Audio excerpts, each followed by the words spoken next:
Yesterday, we just understand what is integration, what is unidirectional integration, what is bidirectional integration.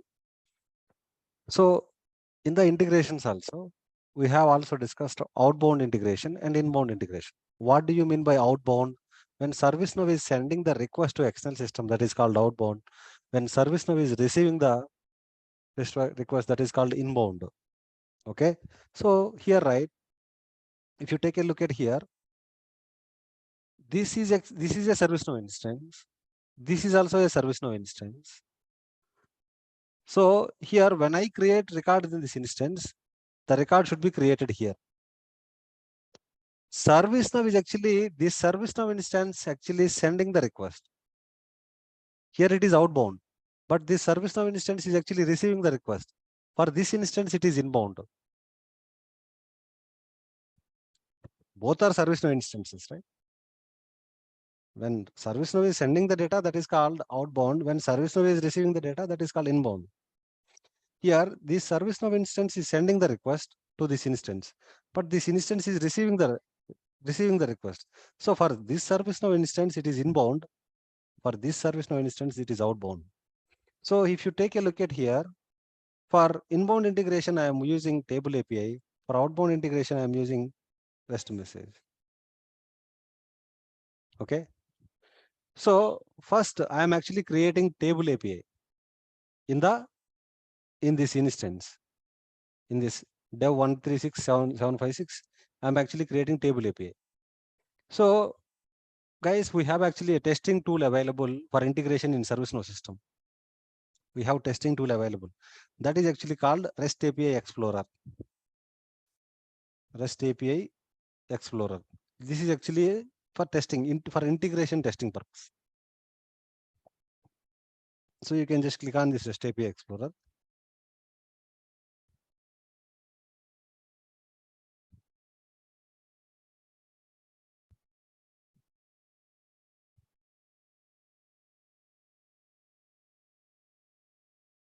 So here I'm actually selecting the table as incident.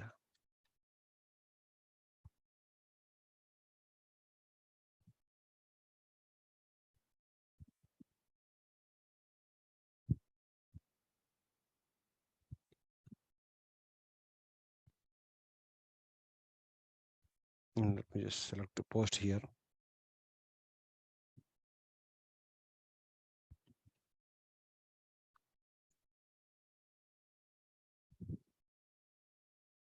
Why the table name is not coming here? Loading tables. It seemed like a postman, right, Uday? Yeah, it is similar to like Postman. Yeah. Here I'm not using Postman here. I'm just using REST API Explorer. Yeah. See, if I use Postman, right? What do you guys think? Like Postman is actually another application. Postman is not another application. Postman is actually a testing tool. Yeah. For integrations. Yeah. For integrations, Postman is actually a testing tool. So if you go through the integration videos or the YouTube, most of the integrations are explained using Postman tool.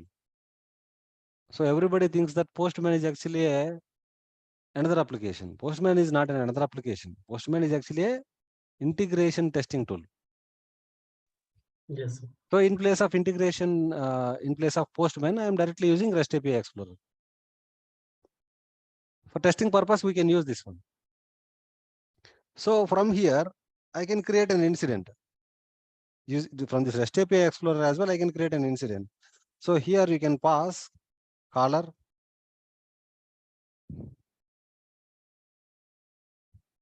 short description,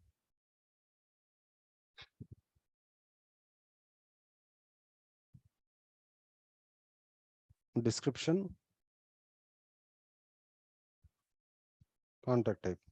So these are the details that we have actually sent, right? So using which I am actually sending this request.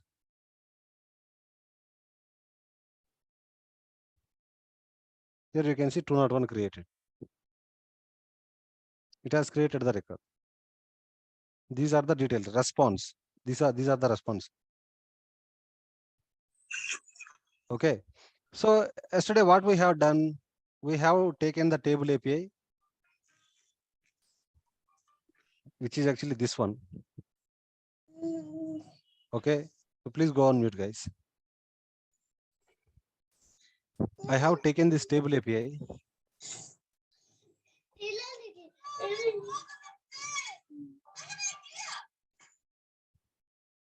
I have taken this table API. In place of this one, I have kept incident here. So incident here. Okay. After that, this is the content that I have used yesterday.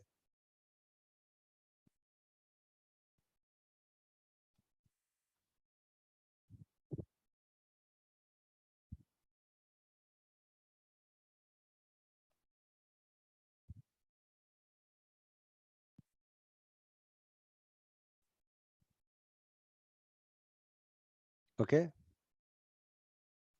And then I have created a user account here.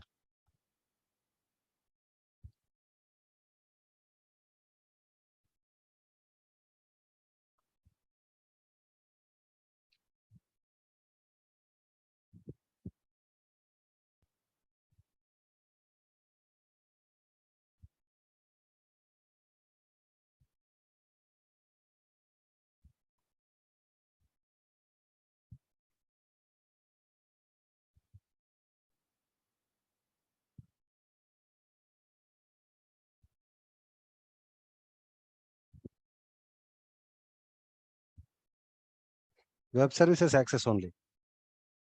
Because this user account is not for logging in purpose. This is for integration purpose. That is why we are using web services access only.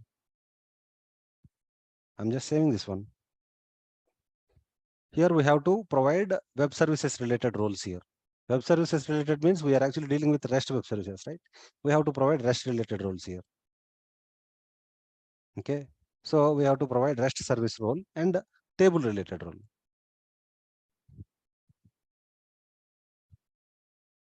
So incident, right? So I'm actually granting ITIL role.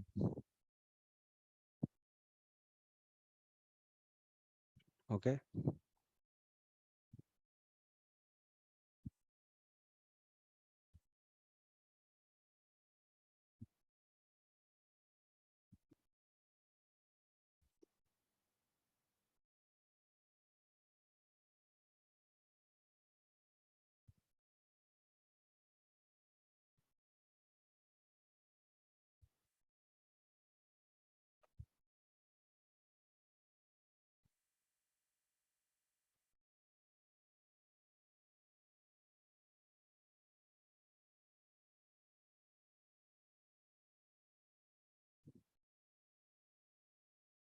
This password is too lengthy. Sir, you need to save it first. Password. Yeah. I think it is Generate and then save. Actually, there is another field for password also. generated and saved. Both are done. Okay, thank you. Mhm.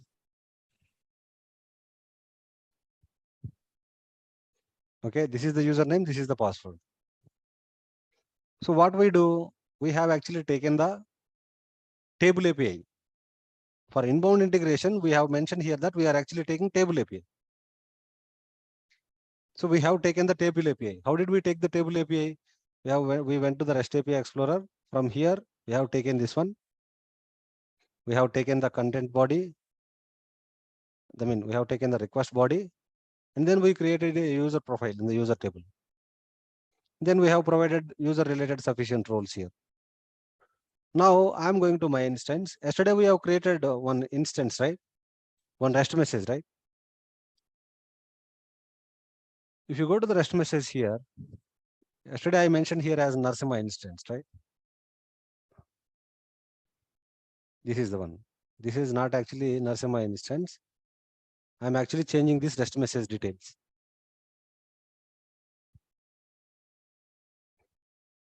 So they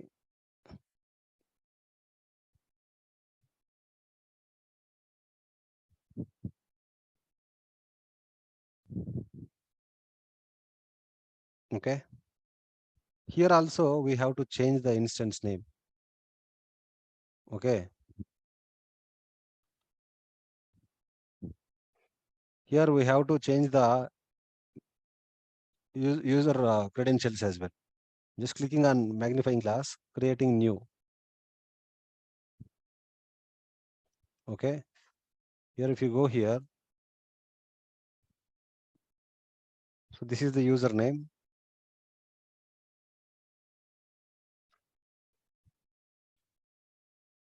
This is the password.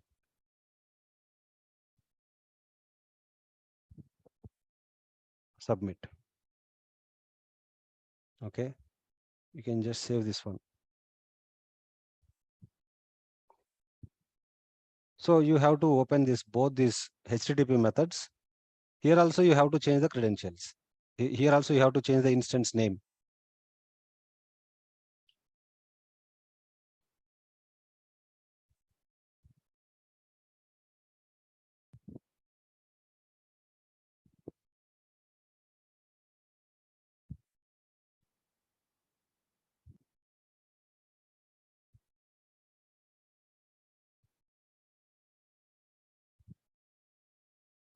Okay.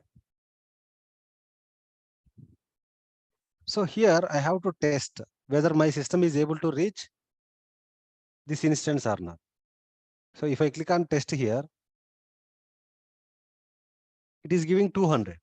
200 means success. So my system is able to reach this particular instance or not. We are able to reach it. Here also we will click this one.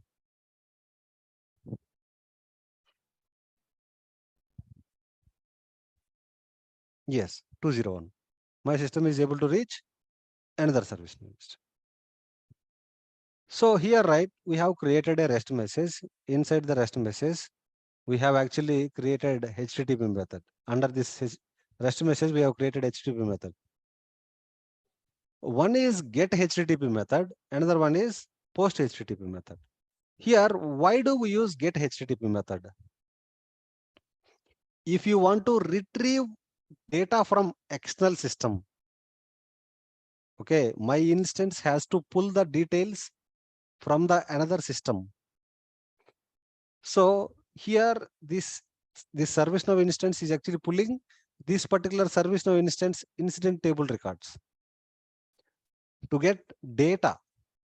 You are not doing anything. You are not creating. You are not updating. You are not deleting. Whatever the data is there in the external system, that data you are pulling here. Get function is used to pull the data.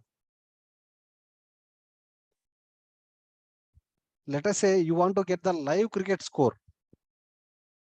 You can pull the data. You can only pull the data, right? They will not allow you to modify the cricket score. They will give you just access to get that score live.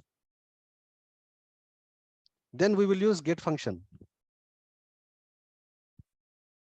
Then we will use get HTTP method. Post. Why do we use post? If you want to create a record on the external system, then you will use post. Yesterday we have created record. Yesterday we have created record. Okay. So now today we will understand some query parameters. Here, using this get HTTP method, we can pull the details, right? So by default, it will pull all the details. While pulling the details, if you want to keep some query, see, now let me just go here. We are on actually get HTTP method. So here, if you go here, HTTP method, if I remove this one, query parameter, if I save this one, if you just click on this one, test, what will happen is that whatever the records are there in this, whatever the records are there in this system, right? In this system, how many incidents are there? Those many incidents you will actually get to this instance. I'll show you. When I click on this test here, you guys can see we have got a lot of records from this system. No, I don't want all these details.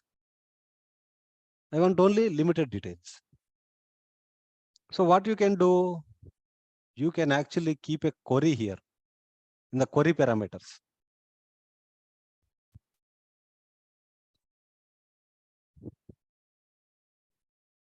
Okay. So here by default, it is actually getting all the field values, right?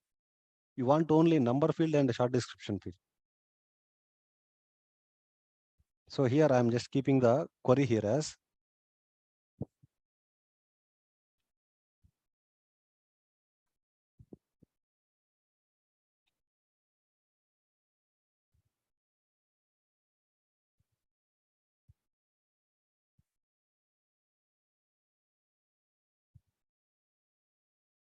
so another query that I'm keeping here as. So I want only 2 records.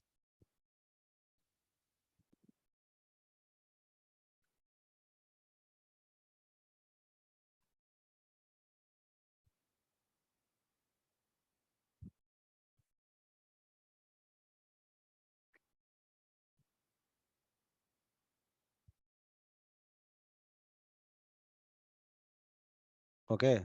Here you can just click on test. So it should get only 2 records, only 2 values, 2 field values. See here, we have got only 2 record values or not. That too number short description.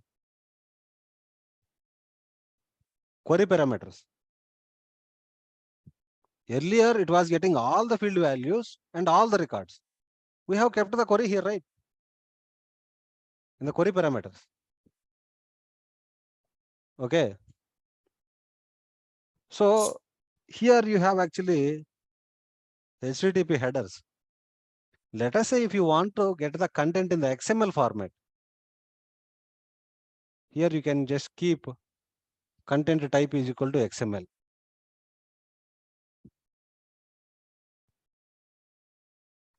Okay.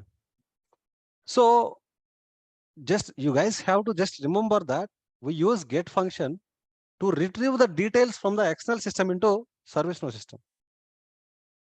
It can be another ServiceNow system, or it can be Jira, or it can be Salesforce, whatever the system it can be. We use get HTTP method to get the details from the external system. We will not be doing any CRUD operations there using get function, get HTTP method. Okay.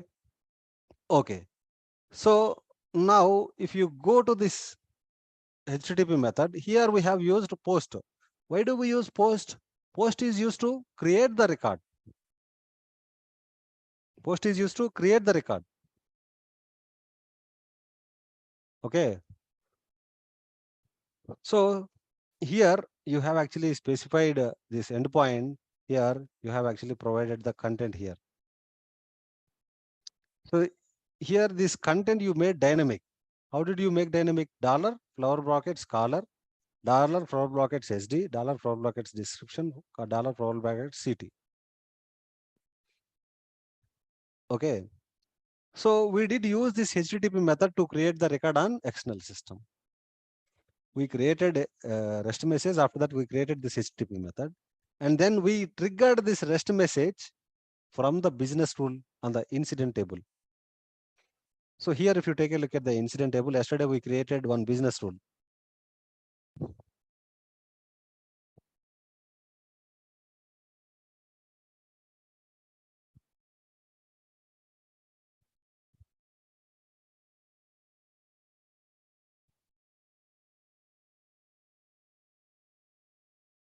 Okay, let me just go to the business rules.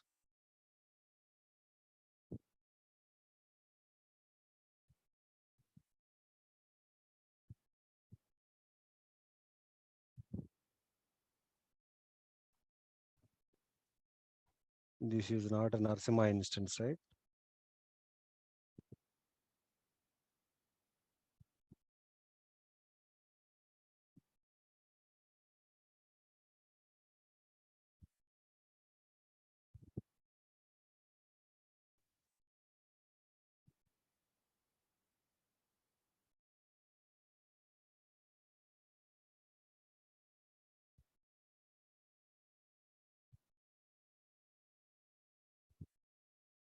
Okay.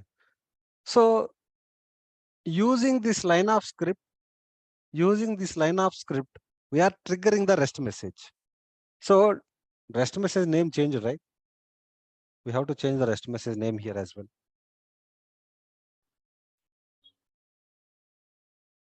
This is the REST message name, right? Yes, Uday.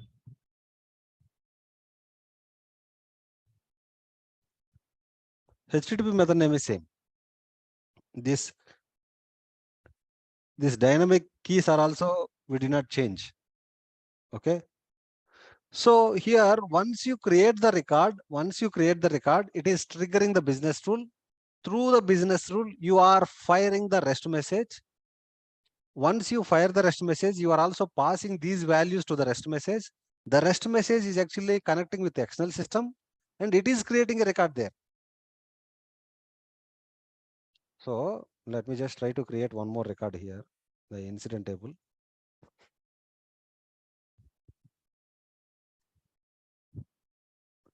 If I just click on caller here, category, test 3,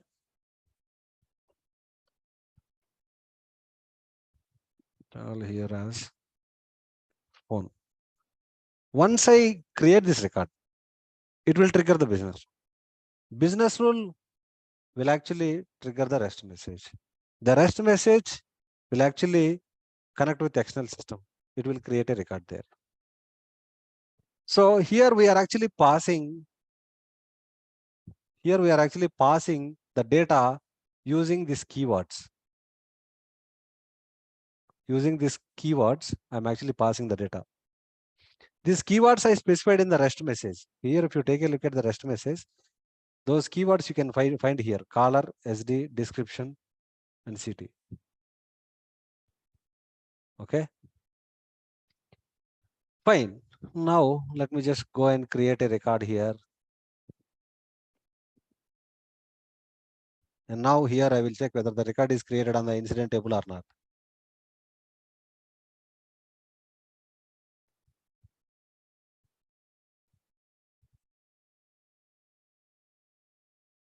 Record is created just now, which is fine. This record number is actually INC 0010003. Whatever the record is created, this particular record SysID, this particular record number, I want it on this incident form. What I do here, I have actually two fields available: correlation ID, correlation display fields already there on the incident table. I will actually get that on the form, or else if I want, I can create two new fields. I have already two fields: correlation ID, correlation display. If I want those, I can utilize the already existing fields. If I don't want them, I can also create two new fields. So if you have already two fields, why do you have to create two? So I am using existing two fields. Configure form layout.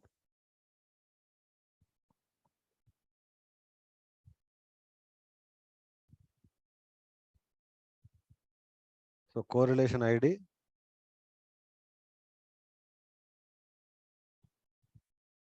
correlation display.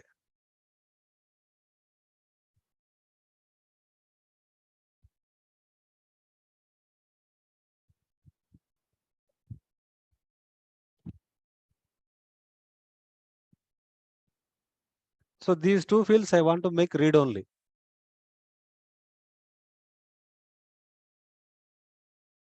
Because why do we have to make them read only? These values are coming from external system, right? We should not modify them. That is why I am making these fields read only.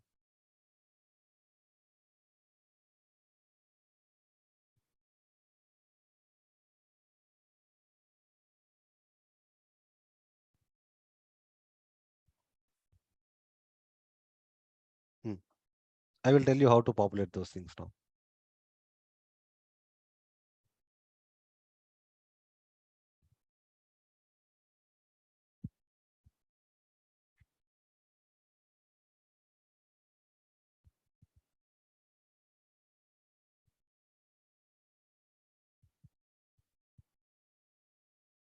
Okay.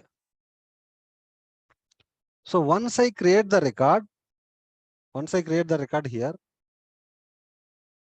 whatever the details that we have, using all those details, it will create a record on the external system. Whatever the record created there in the external system, those details like number and system ID should be populated here in these fields. Okay. So what do we have to do in this case? We go to the business rule. Inside the business rule, once we executed, we will get the response. Once we execute this one, right, we will get the response from the external system. So I will store here where response is equal to.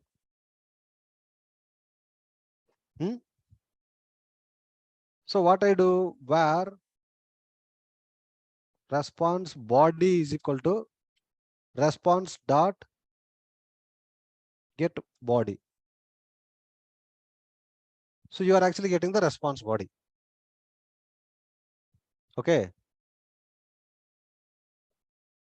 So you will actually get the response in a string format. Okay. You have to convert that as object. How do you convert that as object is that where parsed response is equal to JSON dot parse. Inside that you will have to provide the response body. Okay. Fine. After that, so you will actually get the response in the JSON format. Okay. So first we will understand what is the response that we are receiving. For that, I'm actually just keeping gs.addInfo message and then parse response. No, not parse response. I'm showing response body here.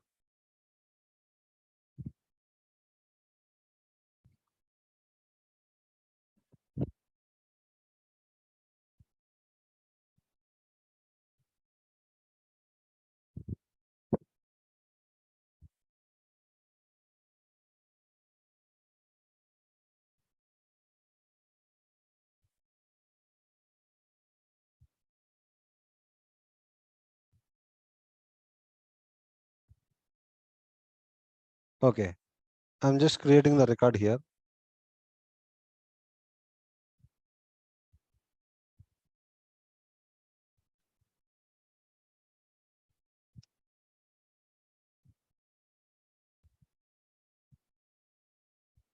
I'm just creating a record here. Once I create the record, we will get the response. That response will be shown in the form. As it is async business rule, it is running in the background, right? That is why it is not showing anything on the form. Let us make it as after business rule. Then it will actually show the content on the form.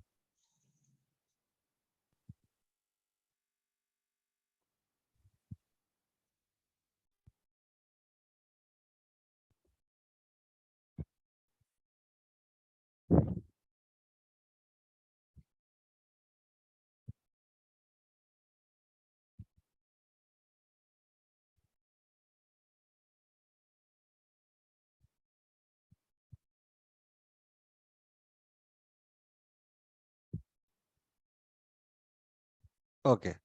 So this is the response that we have got. So this is the incident number that is actually created in the external system. So this is the system ID. Where is the system ID? SysID. Somewhere around here.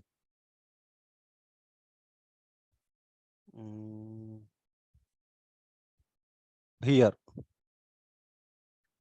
So here you are actually getting the number, system ID, and some other details as well. But I want only system ID and number.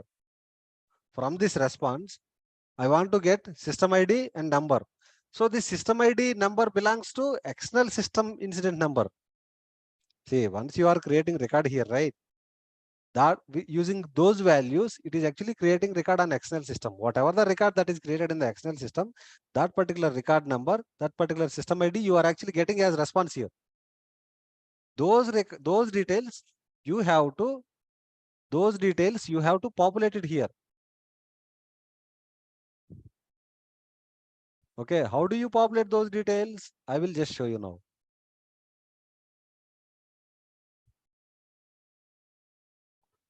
So not only system ID, not only um, number, you can actually get other field values as well. So I am just getting only these two values. These are because these two are unique, right? Okay, I am just removing this add info message here. So we are getting the response in JSON format.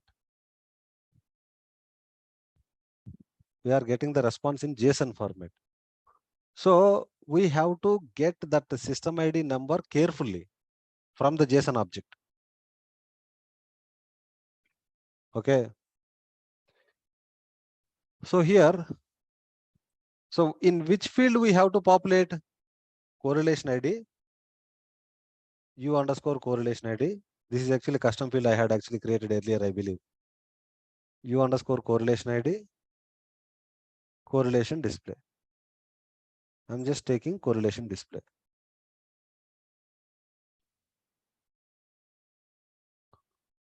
Okay. Here,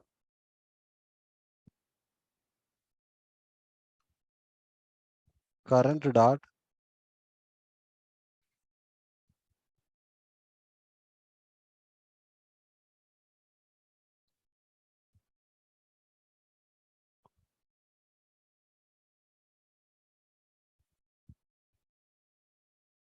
correlation ID is equal to this parsed response dot result dot number.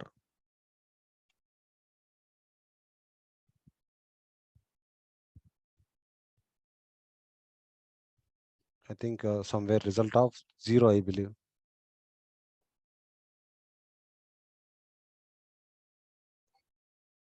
Why am I taking this line of script? I'll show you. Explain you, no worries.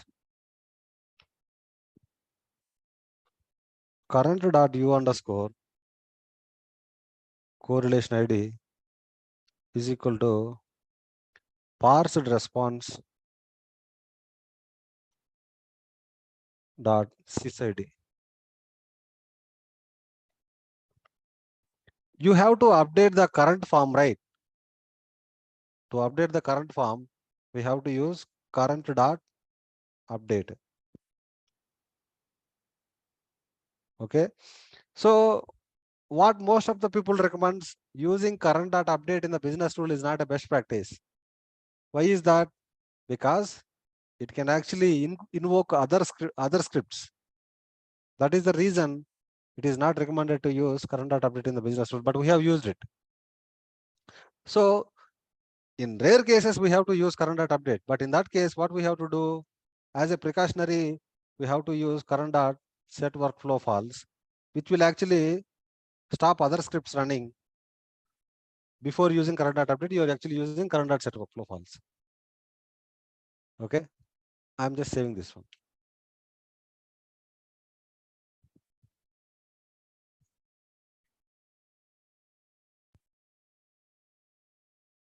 Here I'm going to create a new record here.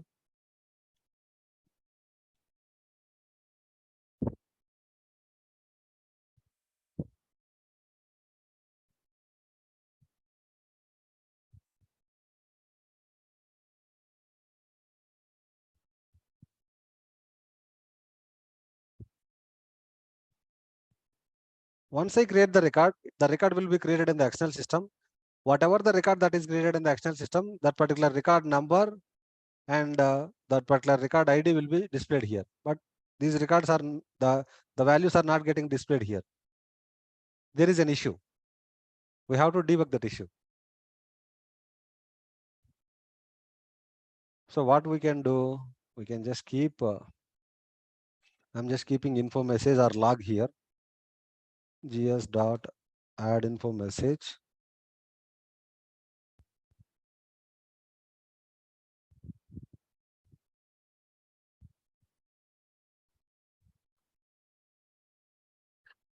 I just want to check what is the response that we are getting. Are we able to retrieve the response properly or not?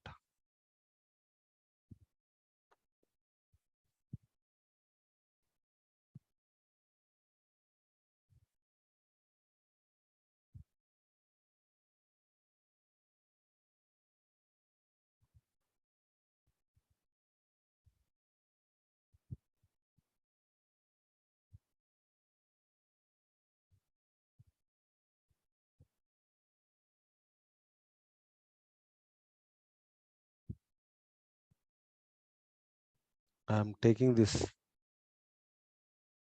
response JSON formatter online.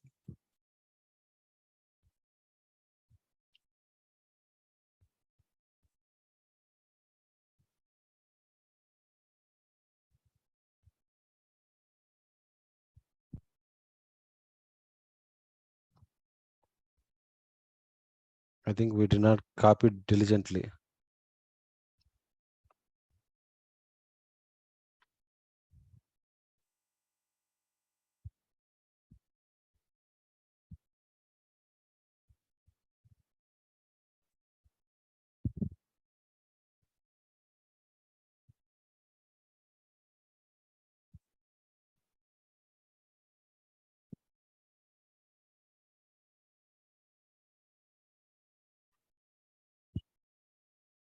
Result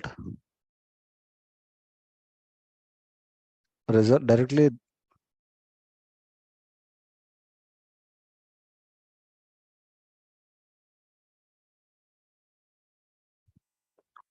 Here, what is the mistake that we have done here is, here unnecessarily we did keep this one.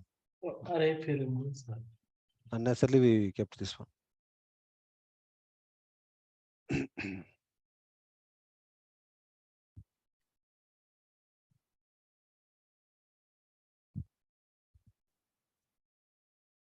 So now I am going to remove this one.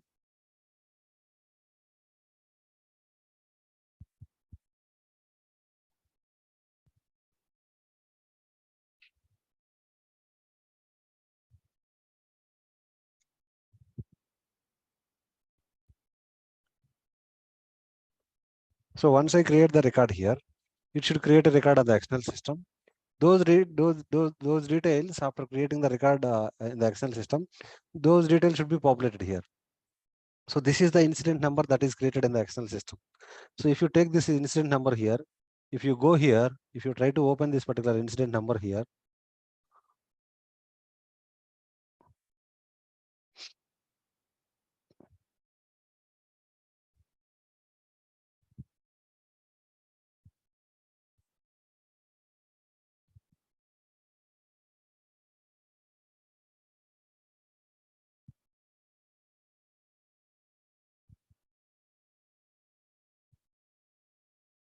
so this is the record, right?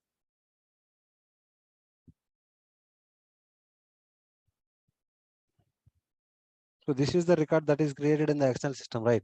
So if you take a look at the 57952 system ID, it starts with 57952, right? 57952. 57952. This is the number. Okay. So why do we need these details? Why do we need these details? So we need to have a reference, right? So when I create the record here, which record is created in the external system, we should have reference, right? So we will have these reference in the correlation ID and correlation display. And secondly, if you update this particular record, the record has to be updated there. If you update this particular record, the record has to be updated there, right? How system can identify which record has to be updated in the external system? Using this correlation ID and correlation display only, system will be able to identify which record has to be updated in the external system.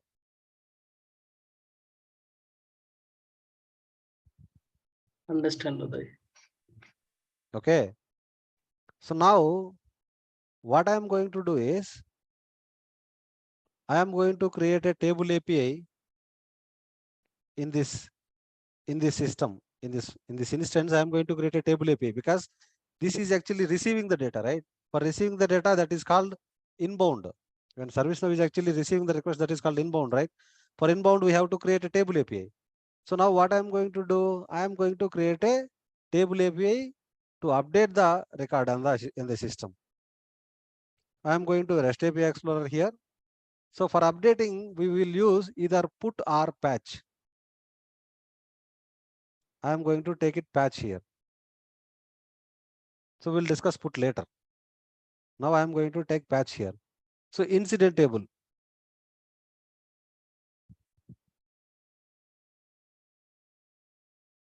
Incident table. So which record you want to update, that particular record SysID you have to provide here. So here in the incident, you will take this particular record here. You go here, you will provide SysID.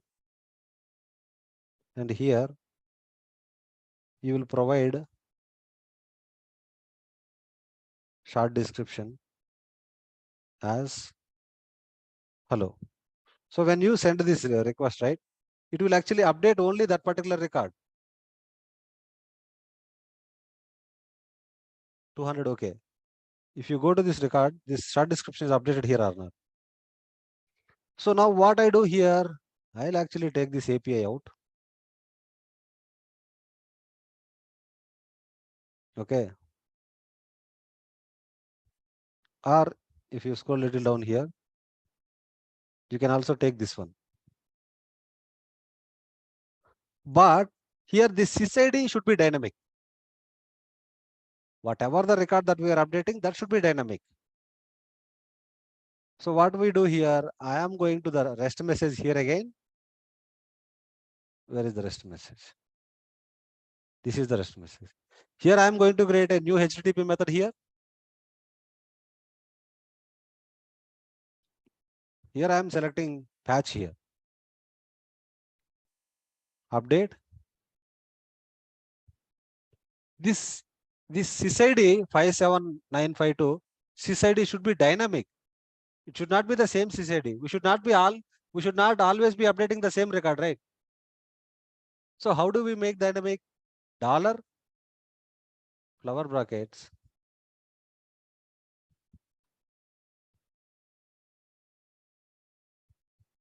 SysID, some unique name, system ID you can keep. Okay.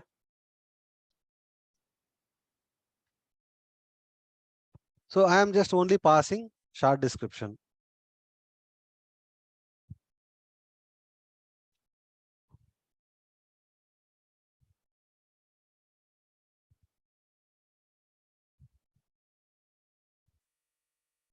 The short description I have to make dynamic. Dollar SD. Okay. Now what I do, when I update this incident short description here,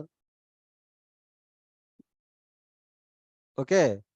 So in the external system as well, the record short description should be updated. So when I update the short description here, this particular record short description should be updated there in the external system. So what I do, again, I will create a business rule. I will create a business rule. So this business rule not on insertion. This time this is actually an updation. And here I have to clear cutly specify only when short description changes.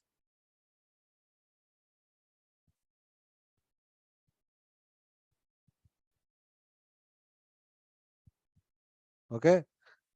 Only you are allowing users to modify short description on the external systems. You can modify multiple fields. I'm just giving you an example as one field. So here in place of what you will do, HTTP method name, whatever the HTTP method name that you created, that HTTP method name, you will take it and you will keep it here. Okay.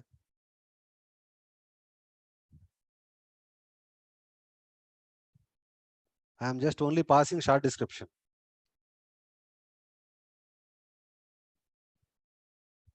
Hmm?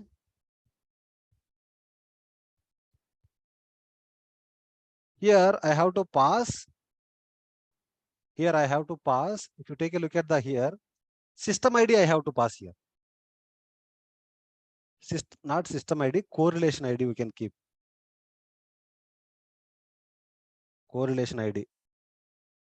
Okay. So here you are clearly specifying on the external system which record has to be updated. So if you take a look at here this incident, right? This correlation ID I am passing here. If you take a look at here, business rule, right? Current dot u underscore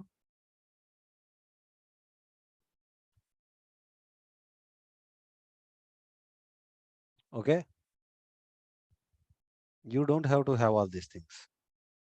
This unnecessary stuff is not required. Okay.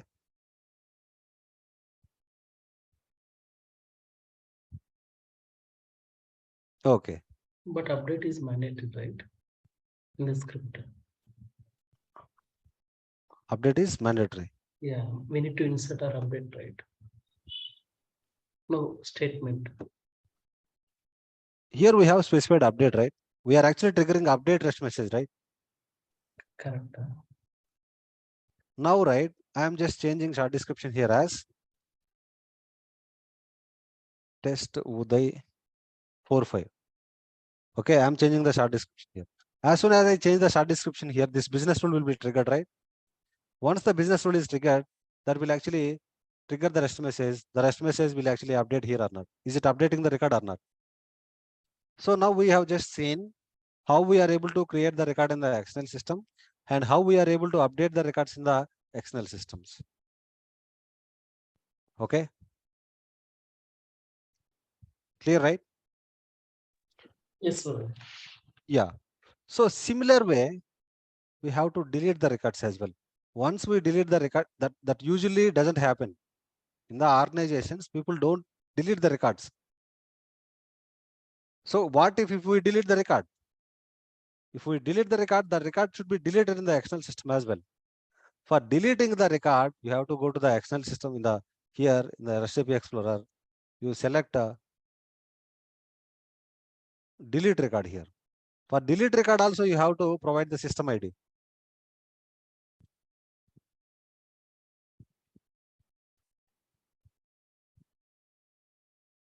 So which record you want to delete, that particular record sysID you have to provide here.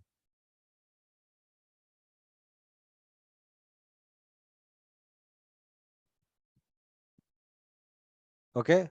So once you click on this one, it will actually delete a record.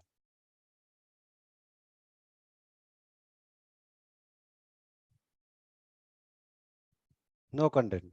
So that means if you refresh this one, the record will not be available. So let us pull the record back again. So you have to go to deleted records and pull the record back again.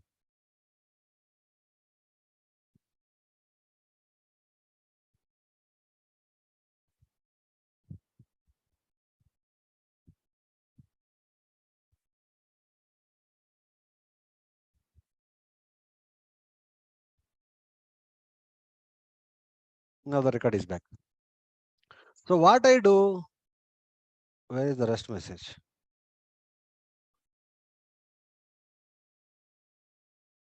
The REST message is gone. Huh?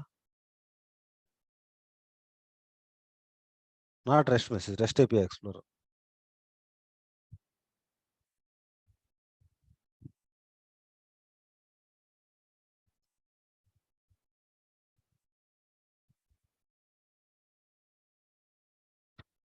For REST API Explorer as well, we need sysID. So before we do that, right? Whatever the user account that you created in the system, right? INC integration, some if that user has delete permission or not, we have to check. So we have only granted ITIL. ITIL roles will not be able to delete the record. So then what we have to do, we have to go to the user account again.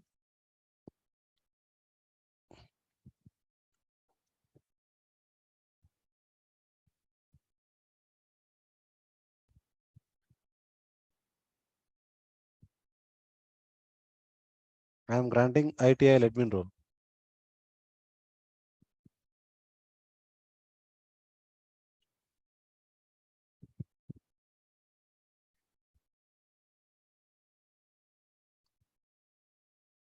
So here what I do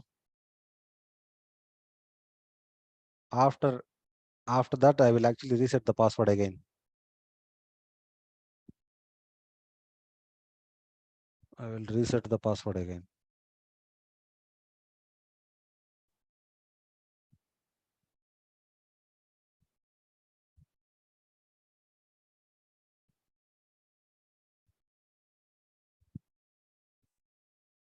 So now I will go to the rest message.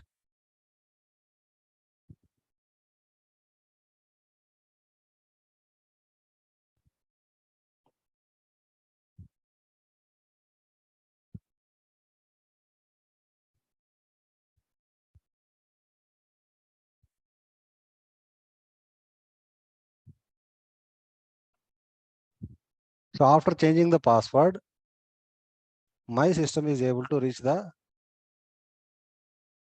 external system or not. I have to check. How do I check that? I can just click on test here. So if my system is able to reach the external system, it will give 200. Success. Okay. Now I have to delete the records. I'm going to create a delete HTTP method. Here I'm actually selecting delete HTTP method. So endpoint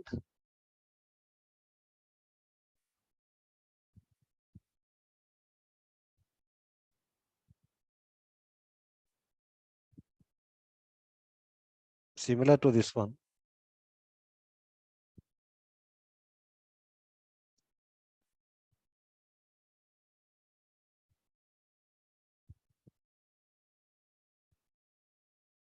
Dollar flower brackets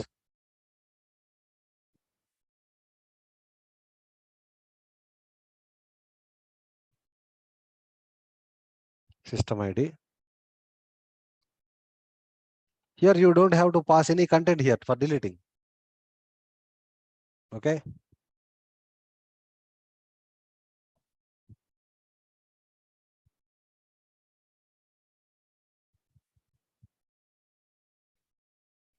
Now what I'm going to do is I'm going to create a business rule. This time the business rule will be triggered whenever the record is deleted. Okay. So here it will be delete HTTP method. It will be system ID.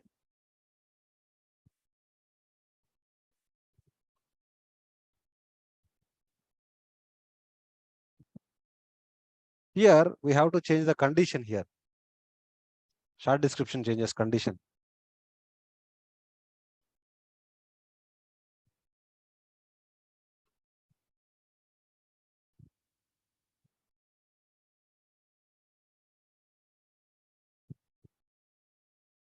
Okay.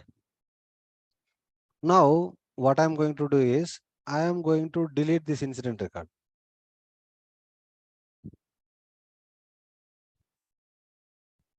Once I delete this incident record, so the problem here is once you delete this incident record, right, the current object will not be available.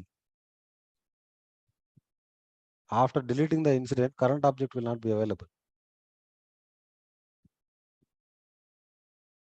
You have to use before delete.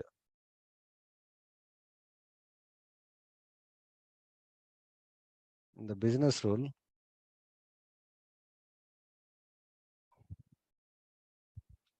before delete.